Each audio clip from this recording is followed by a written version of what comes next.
ഇനി ഞങ്ങളൊരു ട്രിപ്പ് പോവാണ്. എവിടത്തേക്കാന്നൊക്കെ കാണിച്ചു തരാം. ഞങ്ങളിപ്പം എയർപോർട്ടിലേക്ക് പോകാൻ വേണ്ടി വെയിറ്റ് ചെയ്യാണ്. ഗ്രാബ് വെയിറ്റ് ചെയ്യാണ്, അതായത് ടാക്സിക്ക് വേണ്ടി വെയിറ്റ് ചെയ്യാണ്. എല്ലാം പാക്ക് ചെയ്തിട്ട് ഇറങ്ങാൻ പോവാണ്. അപ്പം അത്രേ ഉള്ളൂ. ഇനി നമ്മൾ കാറിൽ കയറിയിട്ട് ബാക്കിയൊക്കെ കാണിച്ചു തരാം. എയർപോർട്ട് എത്തിയിട്ട് കാണിച്ചു തരാം. ഓക്കെ, ഞങ്ങൾ എയർപോർട്ടിലേക്ക് പോയിക്കൊണ്ടിരിക്കുകയാണ്. ഗ്രാബിൽ കയറി, അതേ ഫാനൊക്കെ ഉണ്ട്.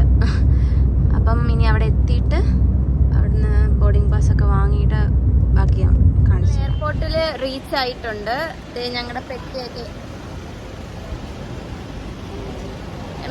ഇവിടെ ഇരിപ്പുണ്ട്. ഞങ്ങളവിടെ ഗ്രാബിന് പൈസ കൊടുക്കാൻ നോക്കുക എല്ലാവരും. ഓക്കെ, ഇനി ബോർഡിംഗ് പാസ് എടുത്തിട്ട് പറയാം. ബോർഡിംഗ് പാസ് എടുക്കാൻ നേരത്തെ എപ്പോഴും ടെൻഷനാണ്, വെയിറ്റ് സീൻ വരുമോ അങ്ങനെയൊക്കെ. പക്ഷെ നോക്കാം, ഇനി അറിഞ്ഞൂടെ, ഇനി ഏതായാലും ഇതുവരെ എത്തിയില്ലേ അല്ലേ. ഹലോ, ഞങ്ങൾ ബോർഡിംഗ് പാസ് എടുത്തു. പക്ഷേ ഇവിടുത്തെ പ്രശ്നം എന്താണെന്ന് വെച്ച് കഴിഞ്ഞാൽ എയർപോർട്ട് ഡൊമസ്റ്റിക്കിൽ ഞങ്ങൾ ആദ്യമായിട്ടാണല്ലോ വരുന്നത്.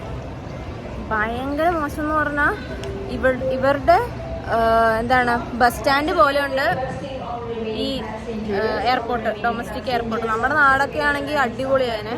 ഇത് നോക്കിക്കേ, നിങ്ങൾക്ക് തന്നെ കാണാം.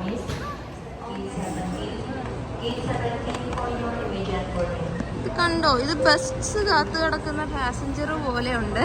ഞാൻ ഇതൊട്ടും ഇവിടെ പ്രതീക്ഷിച്ചില്ല. ഇന്റർനാഷണൽ അത്രയ്ക്കും വലിയ സെറ്റപ്പ് ഇല്ലായിരുന്നു, പക്ഷെ കുഴപ്പമില്ലായിരുന്നു. ഇത് ഭയങ്കര മോശം. ഇവിടുത്തെ ടോയ്ലറ്റ്സ് ആണെങ്കിലും എല്ലാം എനിക്ക് ഞെട്ടിപ്പോയി ഞാൻ കണ്ടപ്പോൾ. ഇങ്ങോട്ടെങ്ങാനും ആരെങ്കിലും വരുന്നുണ്ടെങ്കിൽ, ഡൊമസ്റ്റിക്കിൽ ട്രാവൽ ചെയ്യുന്നുണ്ടെങ്കിൽ ആരും പ്രതീക്ഷിച്ചുകൊണ്ട് വരരുത്. ഇതാണ് ഇവിടുത്തെ അവസ്ഥ.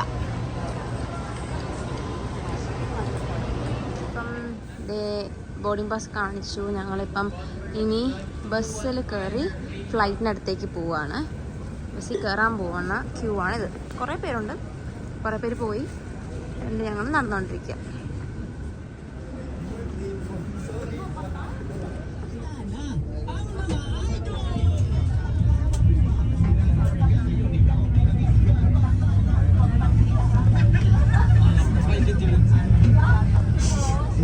ഇതാണ് ഞങ്ങളുടെ ഫ്ലൈറ്റ്.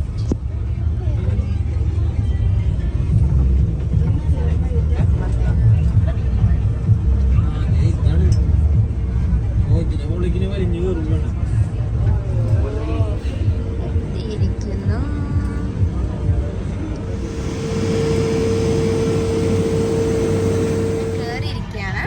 എനിക്ക് വിൻഡോ സീറ്റ് കിട്ടി, പക്ഷെ ഞങ്ങളുടെ ഫ്രണ്ട്സൊക്കെ അവിടെ ഇവിടെയൊക്കെയാണ്. ഓക്കെ, ഒരുമിച്ചിരിക്കാൻ പറ്റില്ലാന്ന് തോന്നുന്നു, ഫ്ലൈറ്റ് ഫുള്ളാന്ന് പറഞ്ഞു. അപ്പോൾ ഓക്കെ.